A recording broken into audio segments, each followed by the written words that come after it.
Welcome everyone. Today we will discuss SimCat 1 which is just recently happened. इसके सारे questions हम discuss करेंगे कि उसको कैसे सोल्व कर सकते हैं SimCat 1. Before starting the video मैं बोलूँगा कि मैं तुम्हें पूरा मेथड दे दूंगा, लेकिन किसी किसी क्वेश्चन में जो इजी लगेंगे तो उसमें हम पूरा सोल्व नहीं करेंगे एंड तक. बस तुम्हें एक अप्रोच बता दूंगा कि क्वेश्चंस को एग्जाम्स में कैसे देखना या कैसे उसको सोल्व करना चाहिए. ठीक है, तो जैसे फर्स्ट क्वेश्चन पढ़ेंगे. Milkman mixes some volume of water to pure milk and gets water milk mixture of 65 litres. Okay, he further sells this solution at 20% higher price. He makes overall profit of 50%. ठीक है, तो इतना question समझ आया है. इसमें MF का use करेंगे. एमएफ की वीडियो है मेरे यूट्यूब पे, आप देख लेना. तो इसमें देख, लेट से वाटर है एक्स और मिल्क हो गया 65 माइनस एक्स. ठीक है, ये मिल्क हो गया. तो इसका प्रॉफिट आएगा, जो आएगा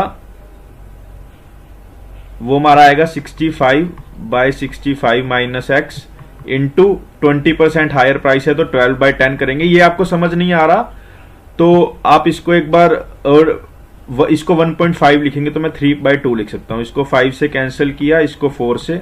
ठीक है, तो इसको आ गया 3 से, तो ये 52 आ गया. 52 is equal to 65 minus x, तो एक्स आ गया हमारा 13. ठीक है, तो मतलब वेट ए सेकेंड.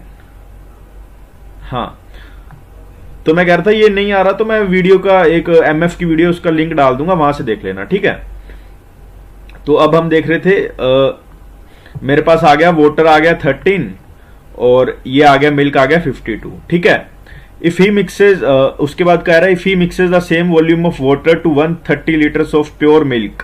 ठीक है, तो अब इसका आ जाएगा 143 by 130 and sells at 10% lower. ठीक है, रिजल्टेंट प्रॉफिट और ये बताना है. ठीक है, तो इसको 13 से काटेंगे, ये आगे 10, ये आगे 11, तो 99 बाय 100, मतलब 100 वाली चीज हमने 99 में बेची तो 1% का -1 का लॉस आ गया.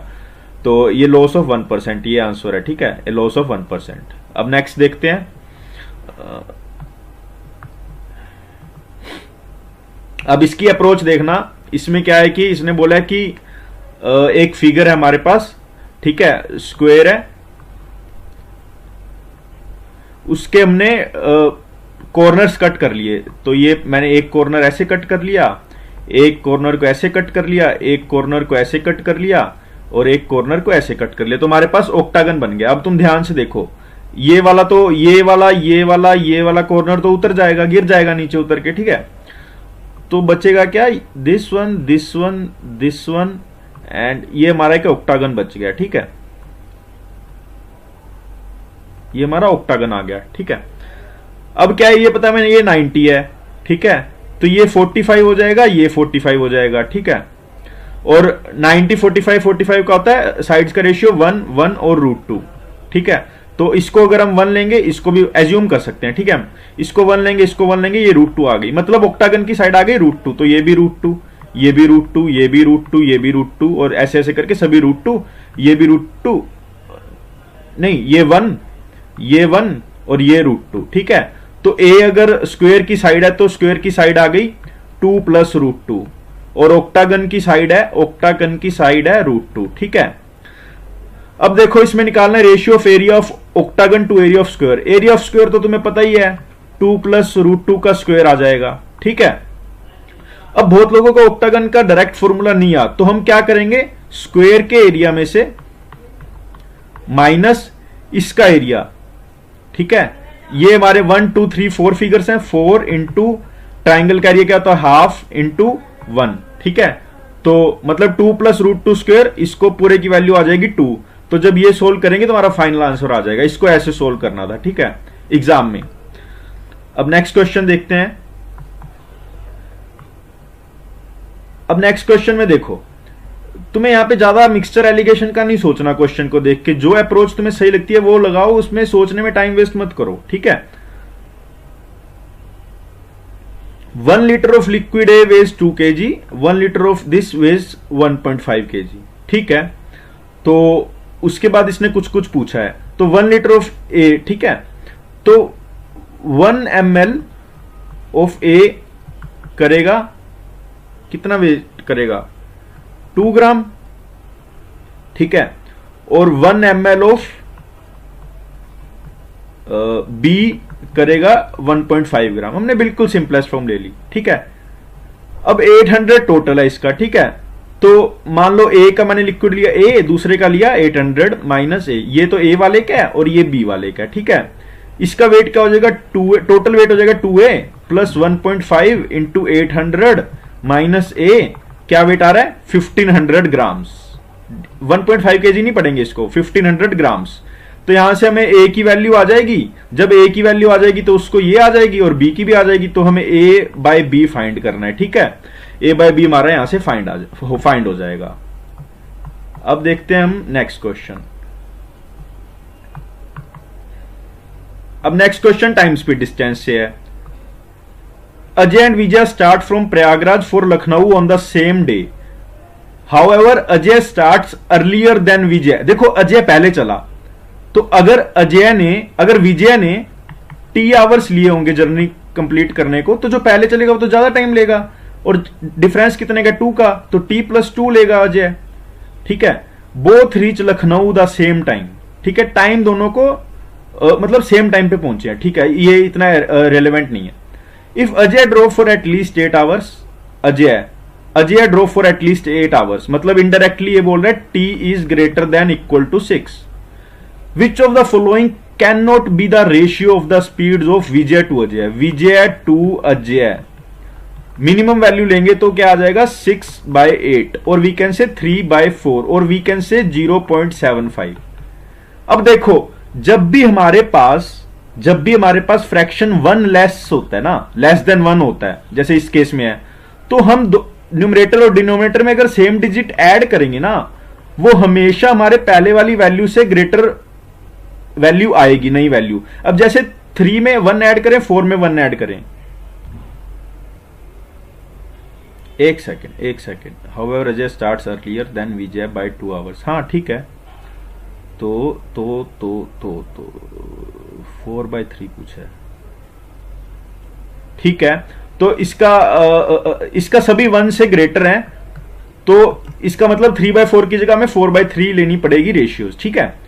तो 4/3 में अब देखो, इसमें पहले इसका समझो, अगर लेस देन 1 हो तो हमें ऊपर नीचे अगर कोई भी सेम डिजिट ऐड करें ए और ए, तो वो वैल्यू जैसे 0.75 से ग्रेटर आएगी, मतलब 1 को अप्रोच करेगी, भागेगी 1 की तरफ। और इसमें भी अगर दोनों साइड सेम ऐड करें तो वो भी 1 की तरफ भागेगी। मान लो ये 1.33 है, तो वो 1 की तरफ भगाना है, तो मतलब आंसर 1.33 से कम आएगा, ठीक है।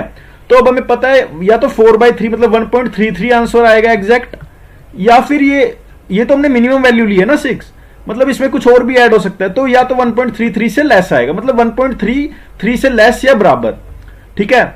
अब ऑप्शन देखेंगे, जो ये वाला ऑप्शन है ये आ रहा है 1.4, तो ये ऑप्शन नहीं आएगा, इसलिए ये वाला आंसर हो जाएगा, ठीक है। उन्होंने पूछा can not be the ratio. Next question देखते हैं। Today's Raghu's age is 60% of the Ram, ठीक है। तो रघु की एज है, जो रघु की एज है 6x और राम की एज है 10x। After few years Raghu's age will be 2/3 of the age of Ram. Raghu's age will be after n years will be 2/3, ठीक है। यहां पे 2/3 लगाएंगे ऑफ राम, ऐसा बोला, ठीक है। दोनों की एज तो n से बढ़ेगी। अब देखते हैं क्या आएगा, सोल्व करते हैं। n आ गया हमारा इक्वल टू 2x, ठीक है। तो n हमारा आ गया इक्वल टू 2x। हमें ये सब कुछ नहीं देखना, जो हमारा n है वो 2x हम साइड में लिख लेते हैं, ठीक है। अब नेक्स्ट लाइन देखो क्वेश्चन में कोई भी इंफॉर्मेशन दी होती है ना, उसका यूज जरूर होता है, ऐसा नहीं है कोई बेकार इंफॉर्मेशन देते हैं, ठीक है। तो सभी का यूज करना है। What would be the minimum sum of Raghu's and Ram's age if Ram's current age is more than 18 years. Ram की current age more than 18 years, मतलब x मोर देन 18 है ना, तो x है वो ग्रेटर देन 1.8 है, तभी यहां पे 1.8 से बड़ा लेंगे तभी 18 से ज्यादा ही जाएगी, ठीक है। फाइंड क्या करना है हमें, minimum sum of Raghu's and Ram age then मतलब 2x साल बाद। तो आज इनकी 16x टोटल एज है, तो 2 साल बाद 2x ईयर बाद इनकी टोटल एज हो गई 20x, ठीक है। And current as well as final edges of both Raghu and Ram should be integers. तो x को हम 1.8 नहीं ले सकते, 2 ही लेना पड़ेगा मिनिमम। तो आंसर आ जाएगा 20x, मतलब 20 इंटू 2 40। ठीक है। अब नेक्स्ट क्वेश्चन देखते हैं। Each worker alone can complete A job in 210 days. तो मतलब वर्कर की एफिशिएंसी मैं क्या लूंगा, 1 ले लेता हूं। टोटल वर्क आ गया 210 इंटू 1, दैट इज 210। इंडिविजुअल है ना each worker. On the first day 1 worker starts working, तो 1। On each of the following days 1 more worker joins the work, मतलब सेकंड डे 2, फिर 3, ऐसे ऐसे करके how many workers will be working on the job when it's get completed. तो N day पे any worker काम कर रहे होंगे, तो इसका टोटल का सम 210 और हम लगाएं एन प्लस 1/2, तो 2 उधर जाके 420 बन जाएगा। ठीक है। तो इसका हम लेंगे 20 इंटू 21, मतलब n is equal to 20। 20th day पे 20 वर्कर ही काम कर रहे होंगे, तो हमारा आंसर हो जाएगा 20। ठीक है। अब नेक्स्ट क्वेश्चन देखो। नेक्स्ट क्वेश्चन में हमें कुछ ज्यादा दिमाग लगाना ही नहीं है। ठीक है। नेक्स्ट क्वेश्चन क्या कह रहा है, इसका एरिया फाइंड करो। इसका एरिया कुछ ऐसा फिगर बनता होता है। ठीक है। मुझे इतना आइडिया नहीं है, मतलब है, लेकिन अभी के लिए आइडिया नहीं रखना हमें। जब भी ऐसी फॉर्म हो x प्लस इसका एरिया फाइंड करना है, तो सीधा इसका एरिया आता है 2k², मतलब 2 इंटू 8 का स्क्वायर, दैट इज 64 128। तो 128 अवर आंसर। ठीक है। पाई वाला नहीं होगा, ये वाला नहीं होगा आंसर, 128 ओनली। ओके।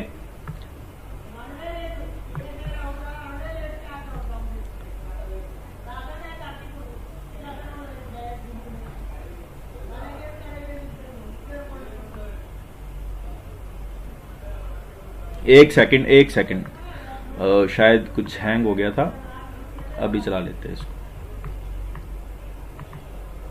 तो हमने ये तो देख लिया था, ये भी देख लिया था, एंड अब ये करते हैं। ठीक है। तो क्वेश्चन क्या बोल रहा है, there are 32 envelopes each having same amount in it, the average amount in these is this and this 36 if 2 of. अच्छा अब देखो, जब उसने 2 रिमूव कर दिए और एवरेज उनका इंक्रीज हो गया, मतलब उन्होंने कुछ ऐसा लिया होगा ना, कम लिया होगा। समझ रहे हो। अभी घर में 30 जाने हैं, उसमें कुछ कुछ खाना खाते हैं, हम इक्वली खाना खाते हैं कुछ कुछ। अब 2 छोटे बच्चे रिमूव हो जाएं तो हमें ज्यादा खाना आएगा, और 2 जो ज्यादा खाने वाले हैं वो रिमूव हो जाएं तो पर पर्सन कम खाना बन जाएगा। ठीक है। तो अभी इसमें क्या है कि वो बढ़ गया, खाना बढ़ गया 2 यूनिट से, मतलब 2 पतले बंदे चले गए, 2 मोटे वाले नहीं चले गए, पतले वाले। तो मतलब वो जो इनकी एवरेज पहले थी कितनी थी, 36, तो उसके अकॉर्डिंग 2 जाने गए हैं, तो 72 लेना चाहिए इनको। समझो, उनको में ऑप्टिमम वैसे तो 36 ही लेके जाएंगे ना, वैसे सोचा जाए, लेकिन वो इतना लेके नहीं गए, क्योंकि इतना लेके जाते तो एवरेज सेम रहती। अभी वो थोड़ा कम लेके गए हैं, अब कितना कम लेके गए हैं वो हमें नहीं पता। तो कितना कम लेके गए हैं, वो एक्चुअल में कितना लेके गए हैं वो हमें नहीं पता, तो उसका लिख देंगे सम, मतलब उनका जो भी सम है।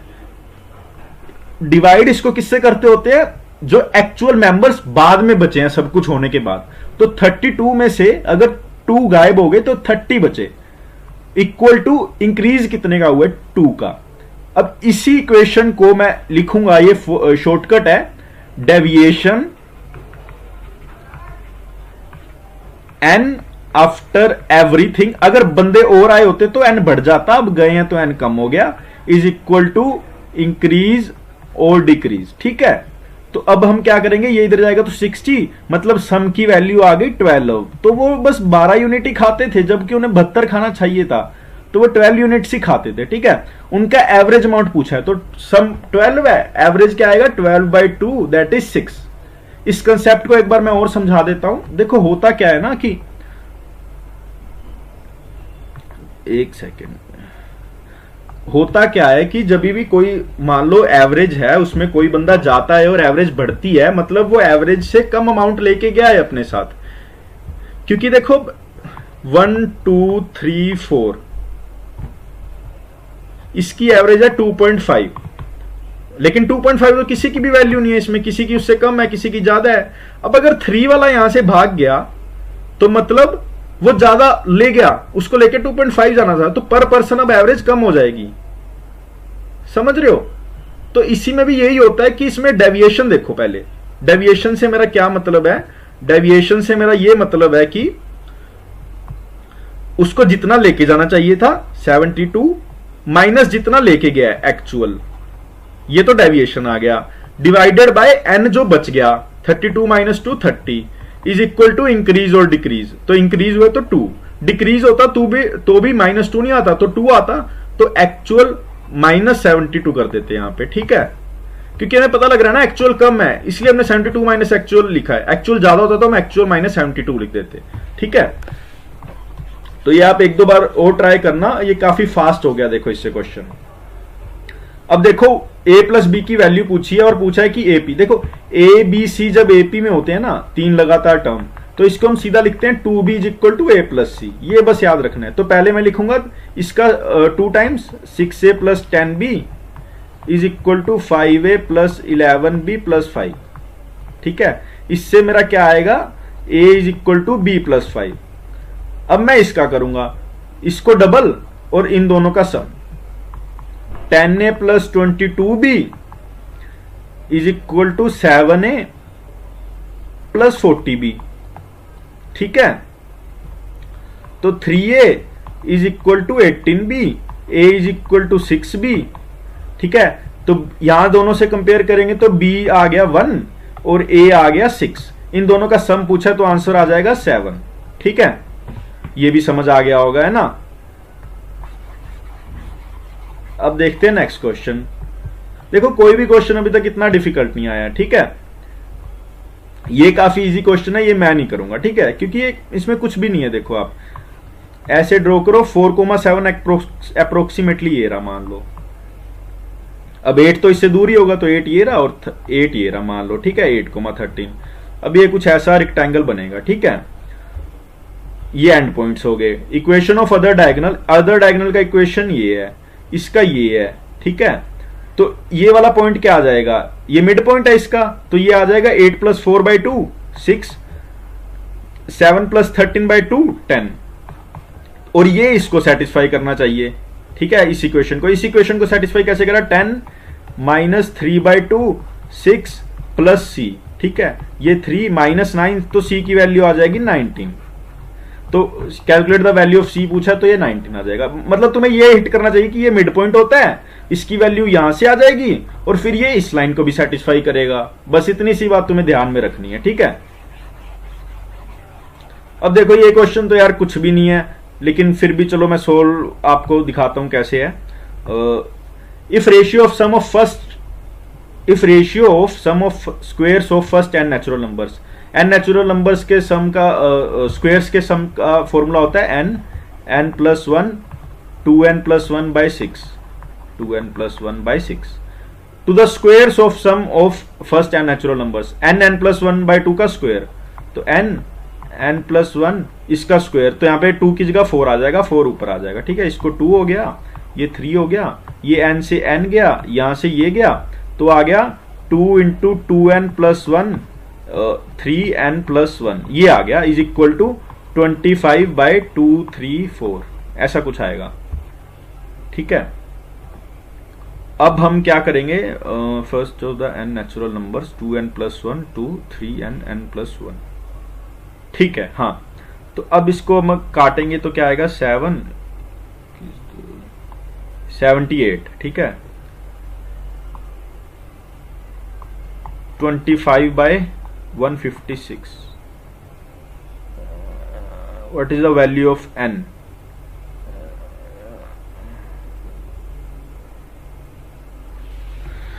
देखो ये ऐसे ही होगा, हमने कुछ शायद गड़बड़ी करी है यहाँ पे सोल्व करने में। इसमें मैं क्या कहना चाहता हूँ, देखो ऊपर वाली टर्म तो आई एम श्योर की यही आएगी।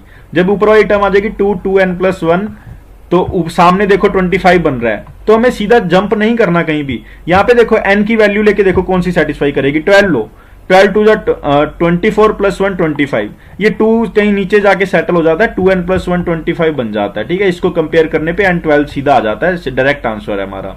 अभी कुछ मिस्टेक, कैलकुलेटिव मिस्टेक हुई है, तो वो आप देख लेना एक बार, बेसिक क्वेश्चन है बहुत। अब नेक्स्ट क्वेश्चन देखते हैं, a is smaller than b by 20%, ठीक है। तो b को हम लेते हैं 100, a को लेंगे 80, C is greater than B by 60%, तो 160. By what percent is A smaller than C? ठीक है, अब 80 by 160 into 100 करना है, तो 50%. ठीक है, तो अब अगला क्वेश्चन है टाइम एंड वर्क का. ये भी काफी इजी क्वेश्चन है, इसको मैं तुम्हें बस हिंट दे देता हूं. 2 men और 3 men और 4 children can complete the work. देखो इसमें individually 4 children complete the work, तो चिल्ड्रन को मैं 1 ले लूंगा अगर. ठीक है, तो 4 चिल्ड्रन की 4 आ जाएगी और 3 वुमेन की 3 वुमेन, तो वुमेन की आ जाएगी 4/3. और अब 4 इज इक्वल टू 2 मैन, तो मैन की आ जाएगी 2. ठीक है, ये अब 4 इंटू 4 मतलब टोटल वर्क आ जाएगा 16, क्योंकि ये 4 दिन में करते हैं ना, ये तो एक दिन की थी 4, तो 4 दिन में 16. ठीक है, अब how many days will 1 man 1 women and 1 children together. ठीक है, 1 + 2 + 4/3 इनकी टुगेदर एफिशिएंसी क्या आएगी 13/3. ठीक है, तो 16/13/3 इंटू करेंगे तो 48/3 वुड बी अवर आंसर. ठीक है,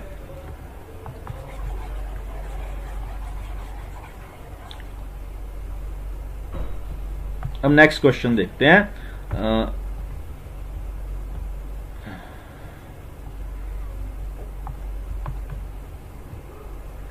अब नेक्स्ट क्वेश्चन देखो कितना इजी था. ये याद रखो, HCF, एक सेकेंड, ये याद रख लो आप, LCM is always multiple of HCF. तो HCF 24, LCM क्या आ सकता है 24, 48, 72 या समथिंग समथिंग, बट LCM 76 है, मतलब ऐसा कोई एग्जिस्ट ही नहीं करता. How many such page exist? 0 answer आएगा इसका. ठीक है, या लिख सकते हैं HCF is a factor of LCM, तो 76/24 कभी भी इंटीजर नहीं आएगा, तो this is wrong, so 0 is the answer.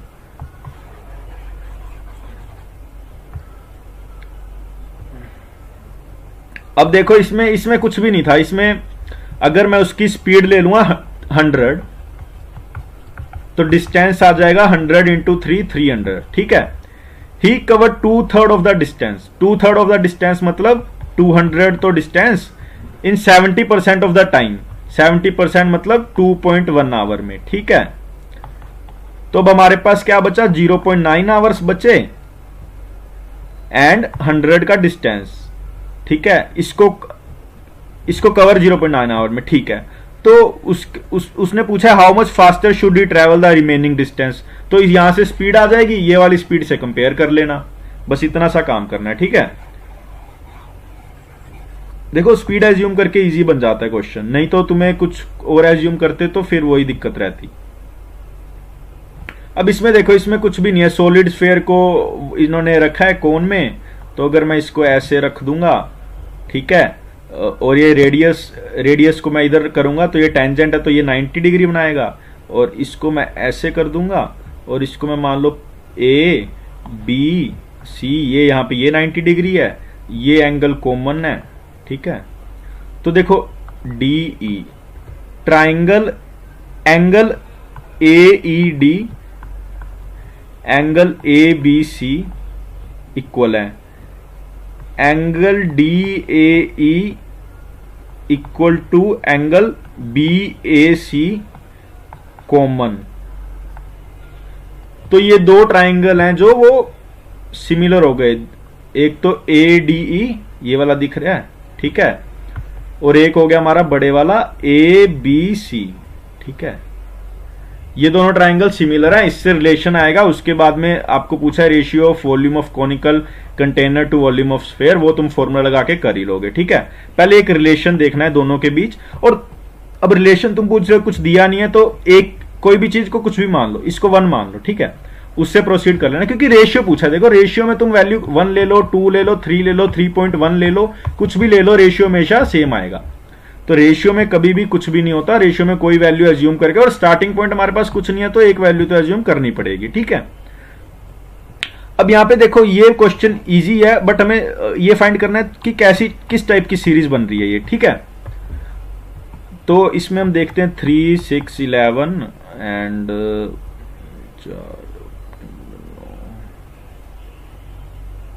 अब देखो मुझे कुछ दिख रहा है 1 square plus 2, 2 square plus 2, 3 square plus 2, 4 square plus 2, है ना। उसके बाद 5 स्क्वायर प्लस 2 भी, मतलब n का square plus 2, this is our Tn।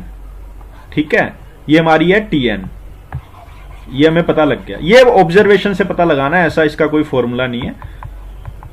n square plus 2, अब इसका समेशन कर देंगे। n स्क्वायर का क्या होता है n plus 1, 2n plus 1 by 6, और 2 टू 2n टाइम्स आएगा तो इसका होगा 2n।